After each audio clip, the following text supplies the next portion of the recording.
É um caso de um avião pequeno no qual viajavam 4 pessoas. Uma família vinda de Nova York que tinha saído de Porto Rico, pretendia chegar ao sul de Miami. O último contato foi às 11h da última segunda-feira, ou seja, daqui 15 minutos. Completam 48. Horas nas quais não houve nenhum contato. Você sabia que os registros de anomalias na região datam da época de Cristóvão Colombo? Você sabia que há relatos de pessoas que dizem ter passado anos perdidas lá? O que essas pessoas viram? E por outro lado, qual foi a relação que o local teve com um famoso e peculiar profeta, da qual muito poucos falam? É sobre isso que vamos falar neste relatório, sobre isso e muitas outras coisas. É um dos maiores mistérios de todos os tempos, e a cada ano surgem novos artigos investigando suas facetas. Documentários são abundantes e, às vezes, a ficção se inspira neles para criar best-sellers ou sucessos de bilheteria. A área cobre mais de 1 milhão de quilômetros quadrados. Grande parte do tráfego do Atlântico Norte passa por ali, assim como a infame corrente do Golfo. Será que essa inconveniente fusão entre o intenso tráfego marítimo e o tempo instável é a explicação para os numerosos desaparecimentos? Faria sentido, claro, mas como explicar todo o resto? Falou-se de uma névoa capaz de alterar o espaço-tempo, de portais interdimensionais, de uma civilização antiga perdida, de naves extraterrestres, de navios piratas fantasma e até de monstros míticos. Joguem fora suas bússolas, pois não vão ajudar em nada. Hoje vamos nos dirigir a um lugar de onde muitos não voltam. Sejam bem-vindos ao caso do Triângulo das Bermudas. Antes de começar, gostaria que vocês me contassem. Se já tinham ouvido falar do Triângulo das Bermudas, como souberam desse lugar? Talvez por revistas. No meu caso, soube muito por revistas como a Muito Interessante. As revistas Conheça Mais existiam na minha infância, e talvez tenham ampliado minha mente para esses casos e outros temas. Mas eu gostaria de saber, como vocês conheceram o caso do Triângulo das Bermudas? Convido vocês a deixar sua história aqui embaixo, e também a deixar comentários com sugestões para possíveis vídeos futuros. Agora sim, vamos começar.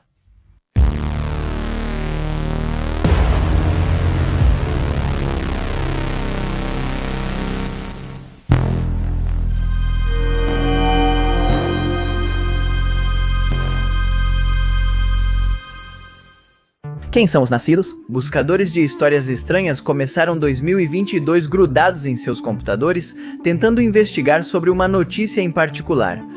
Segundo a mesma, naquela sexta-feira, 1º de janeiro, a Guarda Costeira dos Estados Unidos havia anunciado oficialmente que interrompia a busca por uma embarcação desaparecida. A tragédia tinha um detalhe nada menor: a região onde essa embarcação havia se perdido. A embarcação, que levava cerca de 20 pessoas, havia parado de emitir sinal depois de sair de Bimini na segunda-feira, 28 de dezembro. O objetivo era chegar a Lake Worth, na Flórida, a 128 quilômetros de distância. No entanto, nunca havia chegado ao destino. Uma rápida revisão cartográfica nos dá uma certeza. Essa área está incluída no que é conhecido como Triângulo do Diabo ou Triângulo das Bermudas.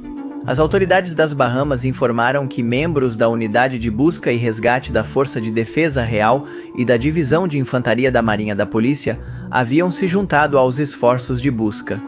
Aviões também participaram da operação de resgate. No entanto, como adiantamos, após 84 horas e 44 mil quilômetros quadrados percorridos, as buscas foram encerradas. Os mais religiosos recomendaram a vida dos desaparecidos à divindade do momento. Os mais analíticos revisaram os registros do clima várias vezes, tentando descobrir se uma tempestade poderia ter ocorrido. Após a situação, um terceiro grupo disse que pouco podia ser feito. O Triângulo havia feito mais uma vítima e aquilo era apenas mais uma evidência, entre tantas, de que o mistério continuava vivo, mais do que vivo. O debate foi aberto imediatamente. As possíveis explicações sobre o fenômeno se multiplicaram nos portais e nos jornais, desde entusiastas de conspirações até cientistas e estudiosos. Todos tinham algo a acrescentar. Mas não vamos nos adiantar. Antes de aprofundarmos nas possíveis respostas, vamos conhecer como começaram as perguntas, antes que o Triângulo fosse conhecido como tal. A área ao redor dele, especialmente a costa das Carolinas, já era conhecida por seus numerosos naufrágios, e os capitães se referiam a ela com o pouco amistoso nome de Cemitério do Atlântico. As informações sobre esses naufrágios foram reunidas em 1950 por um jornalista da Associated Press chamado Edward Van Winkle Jones. O homem acrescentou à lista os nomes de outros navios, aviões e pequenas embarcações, dos quais também se havia perdido o rastro, e classificou o fenômeno como misterioso. Apesar de não ter aprofundado a investigação, o tema ganhou destaque popular 2 anos depois ao chegar à lendária revista Fate.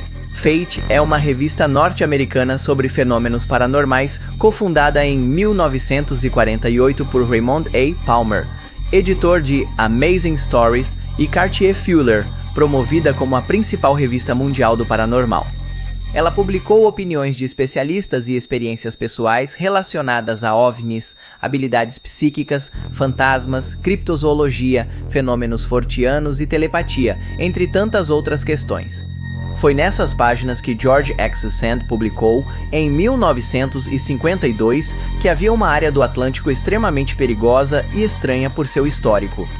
Com uma caneta usada, George falou de navios dos quais nunca mais se teve notícias, e de aeronaves que nunca mais voltariam a se comunicar com suas centrais.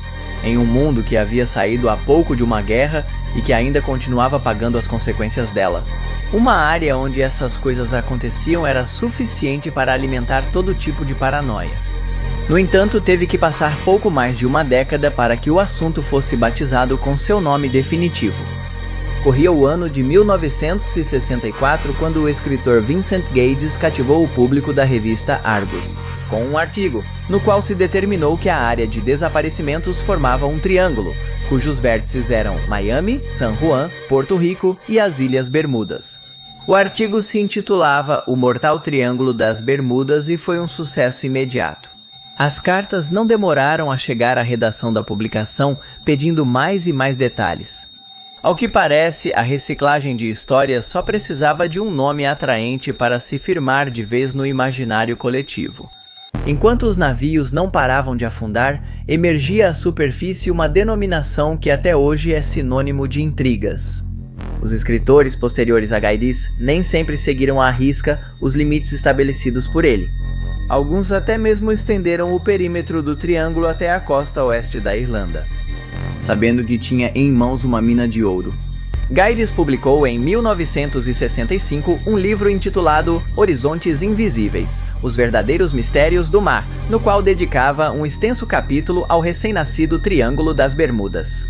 Lá, Gaides procurou narrar o que considerava como o evento Gênese, o evento que, segundo ele, relatava o primeiro desaparecimento documentado.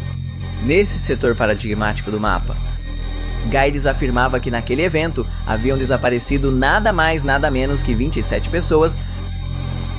Cuidado com as turbulências, apertem os cintos, porque estamos prestes a descobrir o que aconteceu com 5 aviões que desapareceram. Em 1945, embora o conflito armado tivesse terminado, as esquadrilhas aéreas dos Estados Unidos localizadas em Fort Lauderdale, na Flórida, continuavam realizando exercícios militares. Por isso, em 5 de dezembro de 1945, às 14h10, uma patrulha composta por 5 Grumman TBF Avengers partiu com a missão de lançar suas bombas sobre um recife que servia como campo de treinamento. A missão era composta por 14 homens que eram liderados por Charles Taylor, um piloto experiente de 28 anos que havia combatido durante a Guerra do Pacífico. Era uma tarefa rotineira. Menos de uma hora após decolar, Charles Taylor contatou a base para anunciar que já haviam soltado as bombas, conforme o protocolo estabelecido. Em seguida, declarou que as 5 aeronaves iniciavam o retorno ao ponto de partida. Tudo parecia em ordem, só que meia hora depois, Taylor pegou o microfone para dar uma mensagem desconcertante. Ele não sabia onde estavam, de alguma forma eles tinham se desorientado. E a tecnologia rupestre de navegação do aparelho não estava ajudando. Mantendo ainda a calma, Taylor anunciou que fariam algumas manobras, principalmente porque o ponteiro do combustível estava caindo drasticamente. Às 17h24, uma nova comunicação já em tom de emergência, uma forte estática. Tornava impossível que os aviões ouvissem o pessoal da base, mas estes ainda podiam ouvir os pilotos desesperados. Por volta das 18h20, a mensagem foi contundente. As bússolas e os instrumentos de voo tinham enlouquecido. Sem perder tempo, 3 aeronaves decolaram de Fort Lauderdale para tentar localizar os 5 Avengers. O resultado foi trágico. Nunca encontraram os aviões Avengers. E um dos aviões de resgate, que levava 13 tripulantes, também se perdeu em alto mar. Ou pelo menos, foi isso que se acreditou a princípio, resgatista. Tinha explodido poucos quilômetros depois de decolar. Esses eventos infelizes, que impediram a recuperação dos corpos de 27 pessoas, deram início ao auge moderno do Triângulo das Bermudas. O caso, como dissemos, foi resgatado por guides dos anais dos desastres da aeronáutica, transformando-se em um grande marco, que dava consistência a esse fenômeno sobre o qual todos falavam, cada vez com mais ênfase. Em 1974, ocorreu o golpe final e o Triângulo das Bermudas consolidou-se como um local amaldiçoado. O culpado, um tal Charles Berlitz. Charles Berlitz nasceu em Nova York em 20 de novembro de 1914 e era poliglota e neto do fundador das academias de ensino de idiomas Berlitz Language Schools. Em seus primeiros anos, trabalhou na empresa da família e participou da redação de cursos de idiomas. Depois, formou-se na Universidade de Yale com honras e passou 13 anos no Exército dos Estados Unidos, principalmente na área de espionagem. Seu futuro nesse campo era mais do que promissor. Sem Charles, ele teria outro reconhecimento. Seus anos de contatos com militares o haviam aproximado de várias histórias, muitas delas estranhas. Charles rapidamente ficou obcecado por esses relatos e se dedicou à escrita de divulgação. Seus livros sobre fenômenos paranormais foram bem recebidos desde o início. Mas só em 1974, Charles finalmente se tornaria um autor cult, ao lançar uma obra que venderia a nada desprezível marca de 20 milhões de exemplares. Como se chamava o livro? O Triângulo das Bermudas. O próprio começava com o relato do voo que acabamos de conhecer, mas rapidamente listava outros acontecimentos documentados. Desaparecimentos que seguiam sem explicação aparente. Muitos deles inclusive pertenciam a décadas anteriores. Com esse trabalho, Charles buscava deixar registrado que o que acontecia no Triângulo era maior do que haviam imaginado, para ser exato. O público naquela época estava extasiado. Histórias como a do Ciclope tinham deixado todos estupefatos em termos de perdas de vidas e do tamanho do navio. O caso do United States Ship Cyclops é provavelmente o último grande mistério no que diz respeito a desaparecimentos no mar. Ou pelo menos é isso que muitos estudiosos do assunto alegam. O Cyclops, com 165 metros de comprimento e 20 de largura, era um grande navio de abastecimento da Marinha dos Estados Unidos da América, descrito pela imprensa como mina de carvão flutuante. Em 1918, o Cyclops foi convertido em navio de guerra e colaborou como unidade de apoio para as tropas deslocadas na França durante a Primeira Guerra Mundial. E em seu convés foram instaladas várias metralhadoras de grande calibre. No dia 9 de janeiro, ao Cyclops foi designada uma missão que o levou até as costas brasileiras. Ele deveria abastecer de carvão os navios britânicos que operavam no Atlântico Sul. A operação foi um sucesso e no dia 15 de fevereiro o navio voltou ao mar com seus 309 homens a bordo. Vale esclarecer que, construído na Filadélfia, o Cyclops foi projetado para transportar 10.500 toneladas de carvão, mas em sua última viagem o navio havia sido carregado com quase 11.000 toneladas de minério de manganês. Muito mais denso e muito mais pesado. Esperava-se que em meados de março atracasse em Baltimore. Como vocês já devem imaginar, isso nunca aconteceu. Quando faltavam alguns quilômetros para chegar ao porto, e justamente quando atravessava o Triângulo das Bermudas, o navio simplesmente parou de emitir sinais. Os irmãos gêmeos do Cyclops, o Proteus e o Nereu, desapareceriam de maneira semelhante em 1941 durante a Segunda Guerra Mundial. Há relatos de que em 10 de março uma forte tempestade ocorreu na área onde o Cyclops navegava. Alguns pesquisadores sugerem que o desaparecimento se deveu a uma cadeia de infortúnios, sobrecarga, problemas no motor, que teriam sido comunicados pelo comandante, mas dos quais ninguém quis se responsabilizar, e o mau tempo. Outras teorias apontam que o capitão do navio, George Worley, era de origem alemã e teria sido o responsável por conspirar contra a própria tripulação, para ajudar o lado do seu país natal. Qual foi o destino do Cyclops? E embora tenha sido muito procurado, dá a sensação de que a Terra o engoliu, ou neste caso a água. Charles Berlitz elaborou um relatório sobre o Cyclops e outras embarcações, sempre destacando os fatos incomuns que cercavam os desaparecimentos. Mas o que de fato ocorria no Triângulo das Bermudas? Buscando uma resposta, Charles deixou a imaginação fluir. E é assim que nossa história volta ao começo. Vamos conhecer as possíveis respostas para o enigma.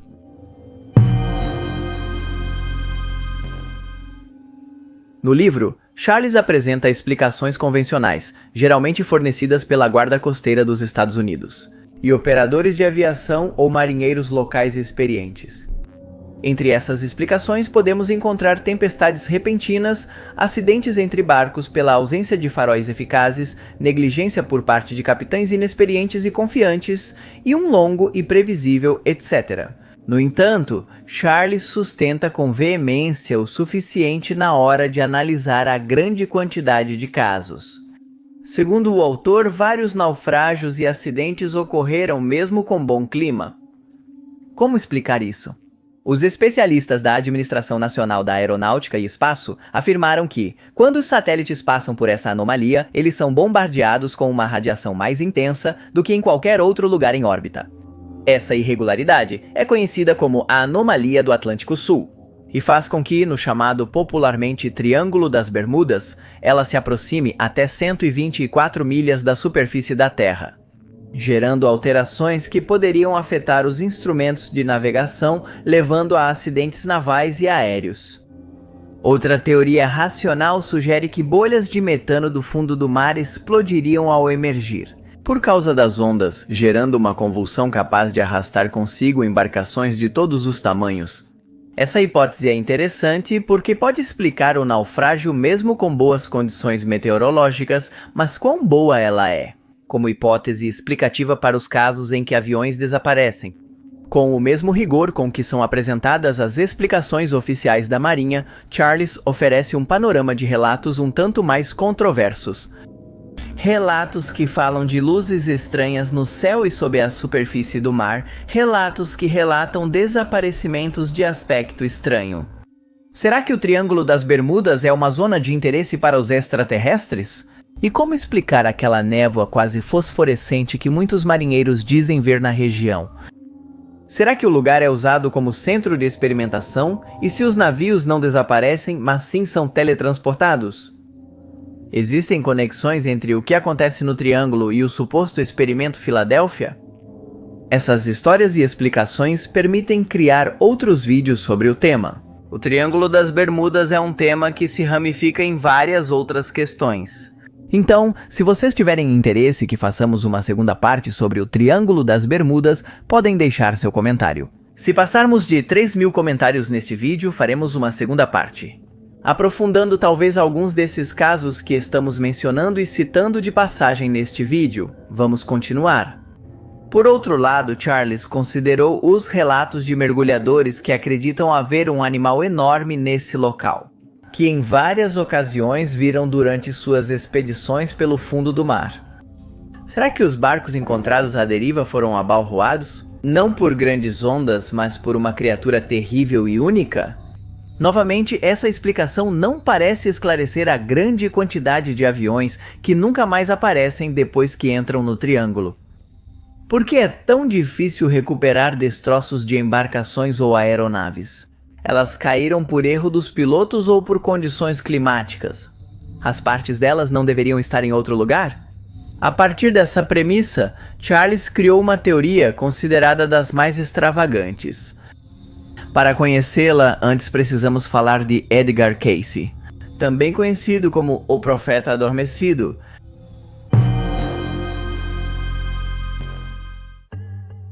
Edgar Cayce nasceu perto de Hopkinsville, Kentucky, em 18 de março de 1877, segundo biógrafos. Quando criança, ele tinha muitos amigos imaginários, que desapareceram com o tempo antes da adolescência. Edgar foi atingido muito bruscamente na cabeça por uma bola de beisebol, por isso foi levado ao hospital de emergência. Lá, depois de um tempo, o declararam morto, porém justamente quando estavam prestes a levá-lo para o necrotério. Nele não havia nenhum sinal de golpe ou trauma. Em dezembro de 1893, Edgar se juntou aos discípulos de Cristo como missionário, ensinando a Bíblia aos domingos. Em encontros com outros fiéis, ele dizia naturalmente que via auras e ouvia vozes de mortos. Em 1900 sofreu uma leve laringite e ficou sem voz. Submeteu-se a diversos exames e tratamentos, sempre em vão. Após um ano, quase certo de que não voltaria a falar, Edgar se submeteu a um hipnotizador itinerante conhecido apenas como Hart the Logman. Esse hipnotizador não conseguiu ajudar Edgar, mas o apresentou a outro experiente profissional dessas artes, Al Lane. Para a surpresa do público presente, Edgar falou naquela segunda sessão, mas de forma inconsciente. Referiu-se a si mesmo como nós e entrou em uma espécie de transe. Quem se manifestava dizia não ser Edgar, mas sim uma entidade. Sem alarde, Lane perguntou à entidade o problema de Edgar, que respondeu ser má circulação de sangue na garganta causando a fala do jovem. Lane perguntou se aquilo tinha cura e a entidade disse para esperar. Poucos minutos depois, a entidade se manifestou para dizer que o trabalho já estava feito. De fato, Edgar recuperou a voz de modo que muitos chamaram de milagroso, mas é claro que ele não foi o mesmo depois disso. A partir desse momento, ele se tornou um veículo para que a entidade continuasse se comunicando e pudesse dar seu diagnóstico em relação aos mais diversos problemas. As manifestações ficaram conhecidas naquela época como leituras. Edgar não se lembrava de nada do que era dito em suas leituras e dependia de transcrições feitas pelas testemunhas. Por parecer dormir profundamente em transe, ficou conhecido como o Profeta Adormecido. Edgar recebia cartas de desconhecidos e prescrevia tratamentos para pacientes distantes, a milhares de quilômetros. Mas não só isso. Ele também ajudou com seu dom a buscar petróleo e até previu a queda da bolsa de Wall Street, quando lhe perguntaram de onde vinha todo o petróleo. O conhecimento das leituras. Edgar explicou que, enquanto dormia, acessava um armazém com o registro de tudo o que aconteceu desde o início dos tempos. Em 1943, Edgar foi contratado pelo governo dos Estados Unidos da América para localizar soldados desaparecidos em ação.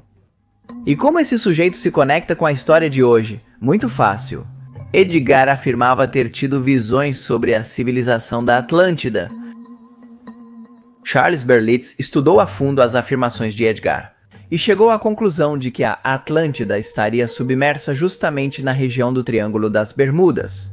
Quando Edgar disse em uma de suas sessões que a civilização desaparecida tinha sido mais avançada do que a nossa e que até chegou a fabricar armas a laser, Charles viu como tudo se conectava diante de seus olhos.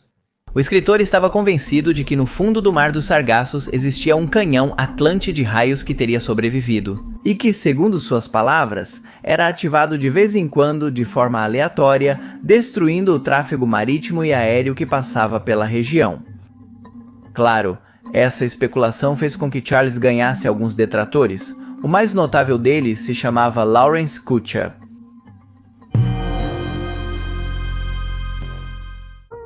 Para muitos, a tentativa mais séria de compreender o mistério do Triângulo das Bermudas é mérito do piloto e bibliotecário da Universidade do Arizona, Lawrence David Kutcher, autor de O Mistério do Triângulo das Bermudas. Resolvido? Em seu livro, ele conta que teve uma impressão clara do que iria encontrar quando começou a verificar a exatidão das informações fornecidas por Charles. Seu exame minucioso das evidências trouxe uma sentença clara. A imensa maioria das notícias se baseava em acontecimentos cujas datas e locais estavam errados. Outros acontecimentos foram alterados para favorecer os mais conspiracionistas, e outros simplesmente nunca aconteceram. A lenda do Triângulo das Bermudas, escreveu Cutcher, começou por causa de uma investigação descuidada e foi elaborada e perpetuada por escritores que, consciente ou inconscientemente, se basearam em erros, raciocínios incorretos ou simples sensacionalismo. Segundo Lawrence, Charles Burlett escreveu O Triângulo das Bermudas em um Momento Oportuno. No início de 1970, o suíço Erich von Däniken havia agitado o ambiente com sua saga sobre os astronautas extraterrestres que visitaram o Alasca. Antiguidade. Spielberg já havia feito isso em Contatos Imediatos do Terceiro Grau. O público se mostrava voraz diante desses temas, apesar de contar com o apoio de muitos. A crítica de Cutcher, tão determinada a desacreditar Charles, falha ao não conseguir explicar totalmente o fenômeno. Por isso, ao longo do tempo, os pesquisadores optaram por manter um ponto intermediário entre as duas posturas, com um simples propósito: continuar coletando informações. E graças a essa coleta de informações, foi que um historiador revelou há algum tempo que talvez o próprio Cristóvão Colombo tenha sido vítima de um acontecimento paranormal. No que hoje conhecemos como o Triângulo das Bermudas.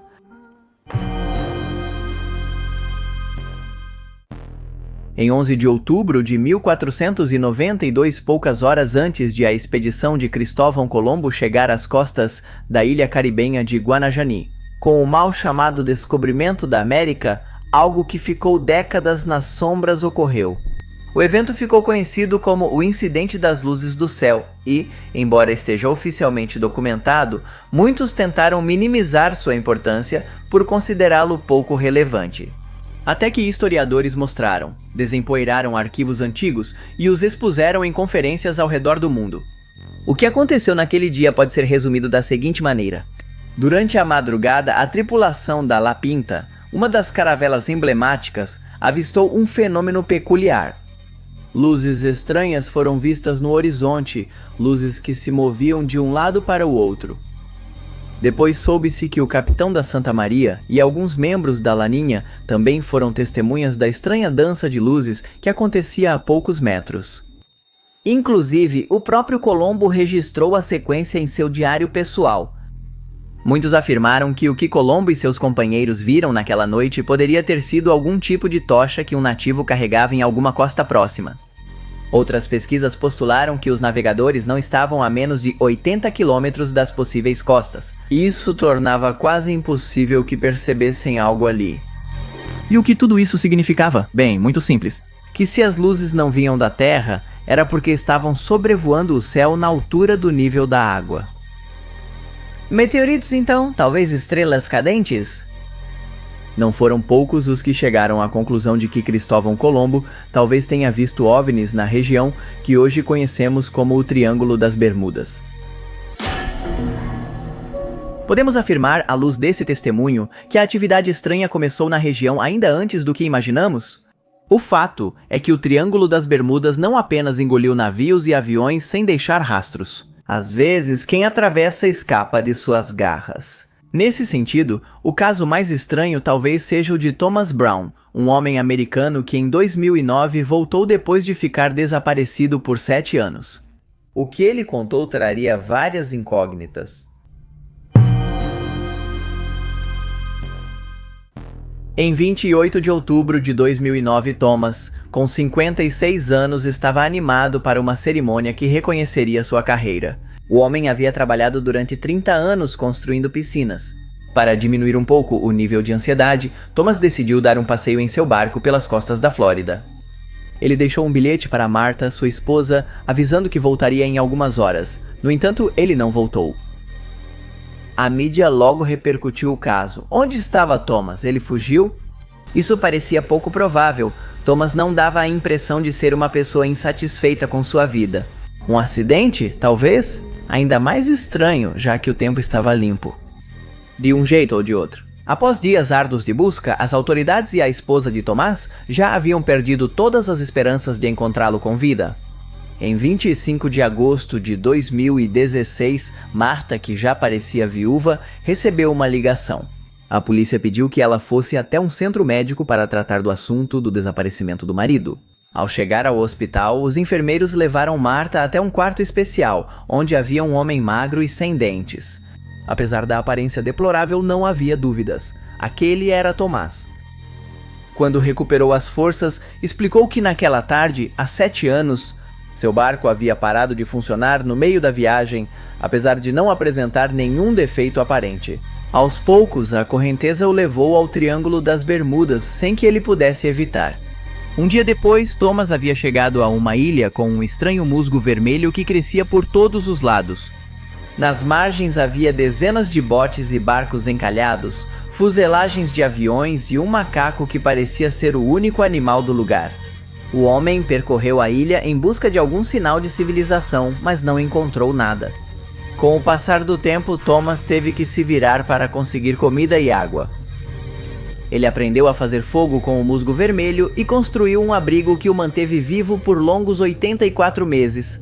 Meses durante os quais ele também se dedicou a construir algumas velas improvisadas para seu barco. Quando as terminou, lançou-se ao mar, entregue ao seu destino. Ciente de que sem terra firme logo, nada mais poderia ser feito, ele subestimava isso. Depois de alguns dias, acordou com o barulho das sirenes dos guardas costeiros que, curiosos, cercavam sua embarcação. O relato ganhou fama mundial. Thomas falava a verdade? Será que o Triângulo das Bermudas levava a algum tipo de ilha pertencente a uma realidade alternativa? Em maio de 1991, Roberto Zerboni, diretor da empresa Scientific Search Project, anunciou ter encontrado os destroços de 5 TBM Avenger a poucos quilômetros da costa de Fort Lauderdale. No início, pensou-se que eram os aviões desaparecidos em 1945. Depois, descobriu-se que pertenciam a outra frota. O mistério se duplica, foi a manchete em alguns meios de comunicação. Edgar Cayce, o profeta adormecido, é hoje visto como um dos médiuns mais famosos dos Estados Unidos. A Associação para Pesquisa e Iluminação. A Associação para Pesquisa e Iluminação conserva atualmente todas as leituras, cerca de 14 mil no total. Ele também é considerado o pai da medicina holística. Em setembro de 2022, houve novos desaparecimentos no Triângulo. O navio com o qual essa história começou continua desaparecido. O mistério ainda persiste? Os testemunhos, como dissemos, são contados aos milhares, e até existem teorias que falam de muitos triângulos misteriosos interconectados que estariam em diversas partes do mapa. Mas esse é outro assunto. Em 2023, um cruzeiro anunciou que atravessará águas que muitos consideram amaldiçoadas. Só por precaução, a empresa que organiza a viagem esclareceu que, caso aconteça um evento inesperado, o dinheiro dos clientes será reembolsado em 100%. A pergunta é clara. Após ouvir esse relatório, você teria coragem de se aventurar no Triângulo das Bermudas? Convido você a responder nos comentários. Se ultrapassarmos 3.000 comentários, vamos fazer uma segunda parte, talvez sobre um dos temas citados neste vídeo. Quero agradecer a todos e a cada um dos membros deste canal, que são os que aparecem aqui ao meu lado, porque graças a eles é que podemos fazer esse tipo de vídeo, que muitas vezes são desmonetizados ou ocultados nas recomendações pelo YouTube. Também lembro a todos que, se quiserem deixar uma colaboração neste vídeo, tem disponível a opção de Super Chat que está aqui, onde vocês escrevem. Vocês vão ver uma opção que diz Super Chat, ou Super Obrigado deve dizer Super Thanks, depende de como vocês configuraram o YouTube, a opção vai aparecer aí. Vocês tocam aí e podem fazer uma doação no canal, o que obviamente nos ajuda muito a continuar com esse projeto. Convido vocês também a deixar sugestões para possíveis vídeos futuros, e sem mais nada a dizer, me despeço. Meu nome é Magnus Mephisto, até a próxima. Adeus.